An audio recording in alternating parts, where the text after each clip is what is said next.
हर खबर पर होगी आपकी पकड़। डाउनलोड कीजिए एबीपी लाइव ऐप। बिहार के चुनाव पर फिलहाल पूरे देश की नजर है, लेकिन इसके साथ ही मध्य प्रदेश के उपचुनावों के नतीजों को लेकर भी दिलचस्पी कम नहीं। इसे शिवराज सिंह चौहान के लिए करो या मरो का चुनाव बताया गया। हालांकि सरकार के लिए कोई संकट नहीं है मध्य प्रदेश में, लेकिन निश्चित तौर पर कुछ नए समीकरण यहां पर उभरेंगे और महाराजा फैक्टर यानी ज्योतिरादित्य सिंधिया का नया अध्याय यहां से शुरू होना तय है।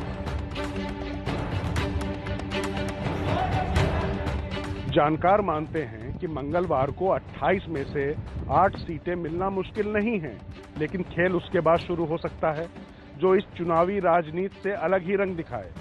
नंबर चाहे जो भी आए, यानी 28 में चाहे जितनी सीटें मिले, लेकिन प्रदेश में भाजपा की सरकार बनने का सेहरा सिंधिया के सिर ही है, जो उनके कद को आगे मजबूत रखेगी। इन 28 सीटों में से ग्वालियर चंबल की कुल 16 सीटें हैं।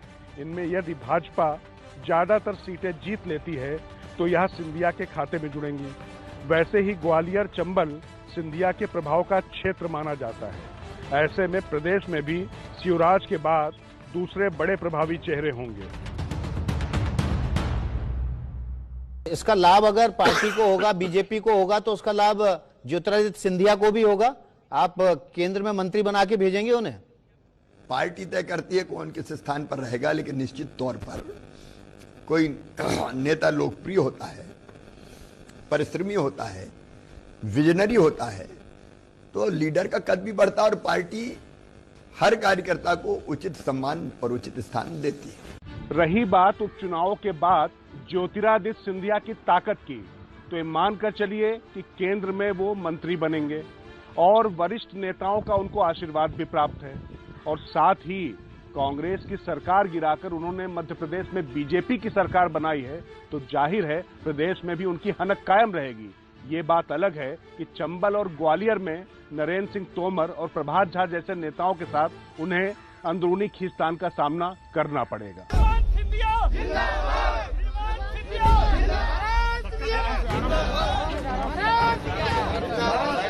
ग्वालियर चंबल की ज्यादा सीटें बीजेपी जीत जाती है और सिंधिया अपने साथ आए 22 विधायकों में ज्यादातर को जिताने में सफल रहते हैं, तो पार्टी का बड़ा वर्ग उनके साथ डटकर खड़ा होगा, जिसे वह आगे भी टिकट आदि दिलाने में मदद दे सकेंगे। पार्टी स्तर पर सिंधिया इसलिए भी ताकतवर रहेंगे क्योंकि उन पर भ्रष्टाचार जैसे कोई आरोप नहीं है। दूसरा, राजमाता की वजह से उन्हें संघ की पूरी मदद भी मिलेगी।